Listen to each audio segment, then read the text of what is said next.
ማን ነው አንቺ በልጅ ቤት ፈላጭ ቆራጭ አደረገሽ? ሰላም ነው ለሚሊ መጀመሪያ ሰላም ታይቀርም። ሰላም ሲሆን እንዴ ሰላም የሚባለው? ምን ነው እኔ የምናገረው ያየሁትን የሰማሁትን ነው እንጂ የምሩን ሐሳብ አይደለም። እሷ እኮ ዝም የምትለው ማስቀየም ስለማትፈልግ ነው። እና ለዛ ነው ልጠይቃት የመጣችው ልጅ በውሃ በሱ ሳቆሊዋን ገፋ ይላከቻት። ጽዮን እኮ ልታናድደኝ እንጂ ልጠይቀኝ አልመጣች። ምን ለማለት ፈልገህ ነው? አንዲትም ሴት ያው ሁለት ነፍስ የሆነች ሴት እንዴት ትራገኛለሽ? ማን ነገረ? ማንም ነገር ጥያቄው ለምንድን ነው እንደዛ ያደረግሽው? ነገረች አይደል? ሞልታ ላከችህ። እሷ እንደማትነግረኝ ታውቂያለሽ። እና ማን ነገረ? ማንም ይንገረኝ። ጥያቄ ለምን እንደዚህ ያደረግሽ ነው። ሰምተሽኛል? ሰማለህ? ከእንደሱ አይነት ዘር ምንም አይነት ዘር አልፈልግም። ምንድን ነው የምትንጫጩት?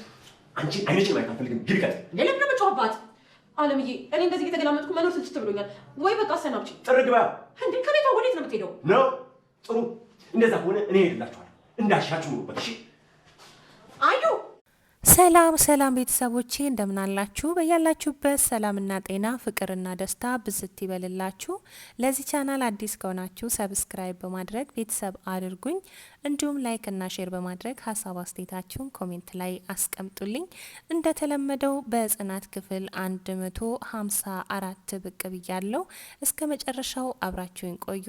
እስከ ዛሬ እንግዲህ የሚሆንባትን ነገር ሁሉ ለማንም ተናግራ እንዲሁም ደግሞ ማንም ሰምቶ አያውቅም ነበር። ምሩ ሁሉንም ነገር በራሷ መንገድ በመቻልና በመታገስም ስታሳልፍ ነበረ። ነገር ግን ዛሬ የምሩ ቤት ስትመጣ እንግዲህ የናሆም እናት ሰኒ አብራት ነበረች። ሰኒ የምትሰማውን ነገር በጭራሽ ማመን አቃታት። ታዲያ የናሆም እናት በዚህ ልክ ምሩን መናገር ትክክል ነው ብላ ስላላሰበች እንደዚህ መናገር የለብሽም ደግሞም እንደዚህ ትናገሪያለሽ ብዬ አስቤ አላውቅም ትላታለች። ታዲያ የናሆም እናት ምሩን ስለምጠላትና ስለማትፈልጋት ብቻ አግባብ ያልሆኑ ንግግሮችን እየተናገረቻት ምሩን በጣም እያስቀየመቻት ትገኛለች።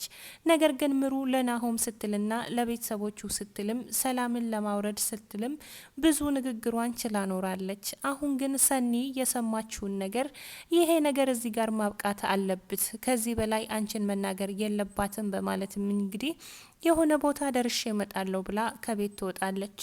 ከቤት ወጥታ እንግዲህ ያደረገችው ለናሆም አባት ስልክ ደውላ የሆነውን ነገር ሁሉ ለናሆም አባት ተናግራ ነበረ።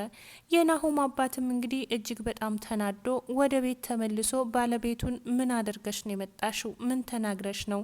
ለምንስ እንደዚህ መናገር አስፈለገ? አንድ ሁለት ነፍስ የሆነችዋን ሴት እንደዚህ መናገር ለምን አስፈለገ? በማለትም እንግዲህ ተናዶ ሲናገራት ነበረ። አለምዬም እንግዲህ ምላሿ የነበረው ማን ነገረ? ሞልታ ላከች አይደል? አስመስላ ብዙ ነገር ብላ ላከች አይደል? በማለትም መልስ ስትሰጥ ነበረ። እንግዲህ እሱም በመመለስም እሷ እንደዚህ ብላ እንደማትናገር አንቺም ታውቂያለሽ ይላታል። ታዲያ ማን ነው እንደዚህ ብሎ የነገረ? በማለት ስትጠይቅም እንግዲህ በዚህ መሀል ጽዮን መታ ምን ተፈጠረ ለምን ትንጫጫላችሁ ብላ ትጠይቃለች። የናሆም አባትም እንግዲህ የጽዮን ነገር ግራ ስለገባው እዚህ ቤት ላይሽ አልፈልግም፣ ከዚህ ቤት ውጪ፣ ካልሆነም ደግሞ ውስጥ ገብተሽ ተቀመጪ፣ እኔ ከባለቤቴ ጋር እየተነጋገርኩ ነው፣ እዚህ አንቺን የሚመለከትሽ ነገር የለም ሲላትም ነበረ። እሷን በመመለስም እንግዲህ አለምዬን የዚህ ቤት እንደዚህ መኖር ሰልችቶኛል፣ ካልሆነ እኔን አሰናብችኝ፣ ከዚህ ቤት ልውጣና ልሂድ ትላለች። አለምዬም እንግዲህ እንደዚህ እንድትናገራት አልፈቅድልህም በማለትም ጽዮንን ተደርባ ባለቤቷን ስትቆጣ ነበረ። ቅዱስም ወደ ከተማ ተመልሶ መጥቷል። ወደ ከተማ ተመልሶ ከመምጣቱ በፊት ግን ዴቭን ጠርቶት አንድ ነገር ባደራ መልኩ አስጠነቅቀሃለሁ ይለዋል። እሱም ታዲያ ከጽናትና ከኪራ መሀል እንድትወጣ፣ ኪራ ትንሽ ቁጡና ተናዳጅ ሰው ስለሆነ እንዲሁም ደግሞ ቅናተኛ ስለሆነ አንተን በተደጋጋሚ ጽናት ጋር እንዳያይክ ተጠንቀቅ በማለትም አስጠንቅቆት ወደ ከተማ መጣ። ዴቭም እንግዲህ እኔም ያለፈው ነገር ድጋሚ እንዲፈጠር ስለማልፈልግ ከነሱ መሀል ወድጄ ሳይሆን በግድ መውጣቴ የማይቀር ጉዳይ ነው ይላል። ታዲያ በአጋጣሚ ተመልሶ ወደ ቤት ሲመጣ ጽናትና ኪራ አብረው ነበሩ። ጽናትና ኪራ ብዙ ነገር ካወሩ በኋላ ነይ ተኝ ብሏትም እንግዲህ ጽናትና ኪራ አብረው ተኝተው ነበረ። በዚህ መሀል እሱን ሲያዩት በጣም ደነገጡ። ታዲያ ኪራና ጽናት አብረው ሲያወሩ ኪራ አንዳንድ ጥያቄዎችን ይጠይቃታል። የኪራ ጥያቄም የነበረው እንግዲህ ከነፈለቀ ጋር ምን አይነት ግንኙነት እንደነበራት ጽናትን ሲጠይቃት ነበረ። ጽናት ግን ምንም አይነት ግንኙነት እንዳልነበራቸውና ከዚህ በፊት አባቴ ታሞ ነበረ። በአባቴ ምክንያት እኔ ገንዘብ እጄ ላይ ስላልነበረ በሰዓቱ ፈለቀ ገንዘብ ስላለው አባቴን እንዲያስታምምልኝ ብዬ ነበረ። በሰዓቱ አባቴን አስታሞልኛል። አባቴ ወደ ሰላሙ ከተመለሰ በኋላ ነገር ግን እኔ ከነሱ ጋር እንደሆን ጥያቄ ያቀረቡልኝ ትላለች። ይሄንን ነገር ማድረግ ስላልቻልኩና ስላልፈለኩ ከአባቴ ጋር ተመካክሬ ከተማ ሄጄ መማር እንዳለብኝ ወስኜ አባቴን ፍቃደኛ ሆኖ በሰላም ሸኝቶኝ እኔም ለትምህርቴ አዲስ አበባ ገባው ትላለች። ኪራ እንግዲህ ከዚህ በፊት ጽናት ጋር ያሳለፈውን ነገር አለማስታወሱ ከዛ በኋላ ምን እንደተፈጠረ ልትናገር ስትልም እንግዲህ በመሀል ይህ ሁሉ እየሆነብሽ ያለው ያላንቺ ፍላጎት ነው ይላል። የናሆም እናት አሁንም ድረስ ከምሩ ላይ አይኗን አላነሳችም። ምሩ እንግዲህ እስካሁን ስትባል የነበረውን ነገር ሁሉ ተቋቁማ ብትኖርም ግን አሁን ላይ እየከፋባት ስለመጣ ከአቅሜ በላይ ሆኗል ትላለች። ሰኒም እንግዲህ አይዞሽ ብላ ልታጽናና ስትል ብቻዬን መሆን ፈልጋለሁ፣ ማንንም ማዳመጥ አልፈልግም ትላለች። ወደ መኝታ ቤቷ ገብታም እንግዲህ እልቅሻዋን ቀጥላለች። ታዲያ ሰኒም ተከትላ ገብታ እሷን ስታያት እንቅልፍ እንደወሰዳት ሁና ምሩም አይኗን ትጨፍናለች። እንቅልፍ እንዳልወሰደሽ አውቃለሁ፣ ነገር ግን አይዞሽ በማለትም ስታጽናናን ነበረ።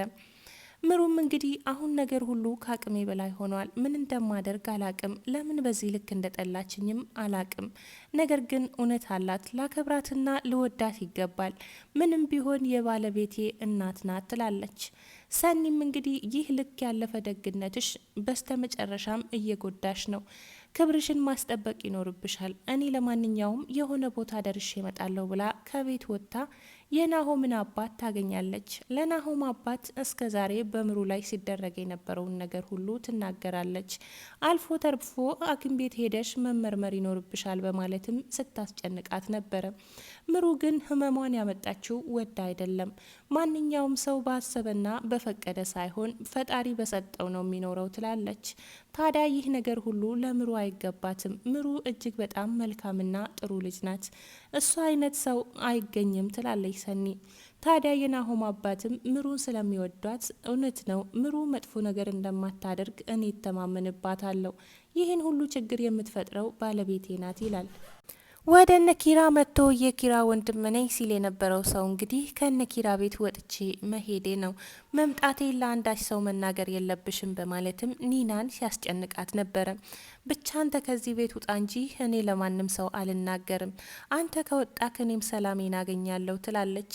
ኒና እንግዲህ የተወሰደባትም ወርቆችም ይዘህ ሂድ አልፈልግም በማለትም እንግዲህ ብቻ አንተ ከዚህ ሂድና እኔ ሰላሜን ላግኝ፣ የወሰድከውንም ወስደ ሂድ በማለትም እሱ በመሄዱ ብቻ ደስተኛ ነበረች። እሱ ከሄደማ እኔ ቡና አፈላለሁ፣ ጥሩና ደስ የሚል ጊዜ እናሳልፋለን ስትልም እንግዲህ ለኪያ ስታወራት ነበር። እሱም እንግዲህ ከኪያ ጋር እያወራ ነበረ። ኪያም እጅህን ከላይ ላይ አንሳ ስትለው ነበረ።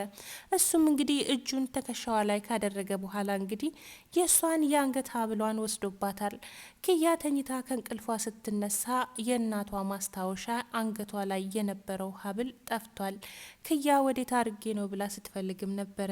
ታዲያ የተኛችበትን አንድም ሳይቀር በርብራ ስትፈልግ ነበረ። ነገር ግን አላገኘችውም። ሀብሌን ማን የወሰደው የእናቴን መስታወሻ እያለችም በጣም ስትፈልግ ነበረ።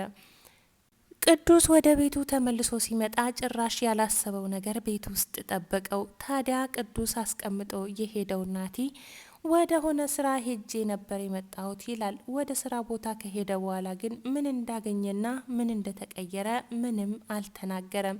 ነገር ግን እሷ እያለ ስለ አንዲት ሴት ሲያወራ ነበረ። ታዲያ ያቺ ሴት ማን እንደሆነችና ምን እንደሆነች ቅዱስ አልገባውም። ታዲያ ናቲ በዚህን ሰዓት በፍቅር ተይዞ ይገኛል። እሷን ፍለጋ ወደዛ ስራ ይመላለሳል። እንግዲህ ቅዱስ ከክፍለ ሀገር ተመልሶ ሲመጣ ክፍለ ሀገር ሁላቸውንም ተሰናብቶ ዴቭም እንግዲህ ሸኝቶት ወደ ቤቱ ሊመለስ ሲልም እንግዲህ ዴቭን ካስጠነቀቀ በኋላ በስተመጨረሻም የፈለቀ ወንድም መጥቶ እንግዲህ ወንድሜን እስር ቤት ከተህ አንተ ከዚህ ቤት ልትወጣ ነው፣ አንዱን ነቅያለው፣ አሁን አንዱ ይቀረኛል፣ እሱንም ይዘህልኝ ብትሄድ መልካም ነበረ፣ ካልሆነ ግን እኔ በራሴ መንገድ ከዚህ ሀገር ፈንቅ እያወጣዋለሁ። ከዛ በኋላ ሁላችንም ሰላማችንን እናገኛለን፣ እሷም ሳትቀር ከዚህ ወጥታ ትሄዳለች ይላል። ታዲያ ቅዱስም ደግሞ ብዙ መናገር ዋጋ የለውም፣ ነገር ግን አንተ የምታደርገው ነገር በስተመጨረሻም አንተ ላይ ጉዳትን ያመጣብሃል ይለዋል። ውድና የተከበራችሁ የቻናሌ ቤተሰቦች የዛሬው ቪዲዮ ይሄን ይመስል ነበረ። አብራችሁኝ ስለቆያችሁ እጅግ በጣም ከልብ አመሰግናለሁ። እንደተለመደው ቪዲዮን ላይክና ሼር በማድረግ ሀሳብ አስተያየታችሁን ኮሜንት ላይ አስቀምጡልኝ። በያላችሁበት ሰላምና ጤና ፍቅርና ደስታ ይብዛላችሁ። ቸር ሰንብቶ